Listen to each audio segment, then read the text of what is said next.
আল্লাহর অশেষ রহমতে অত্যন্ত শান্তিপূর্ণ হতে দেশে পবিত্র ঈদের জামাত আদায় হয়েছে।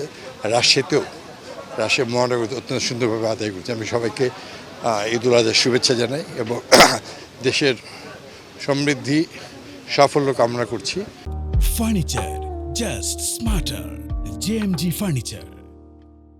গণতান্ত্রিক সমাজ ব্যবস্থা আরও সুদৃঢ় হোক, দেশের প্রমুক্ত রক্ষা হোক, মানুষের মধ্যে অনাবিল আনন্দ সুখ এবং ক্ষুধামুক্ত বাংলাদেশ গড়ে উঠুক, এই প্রত্যাশা শেষ করছি।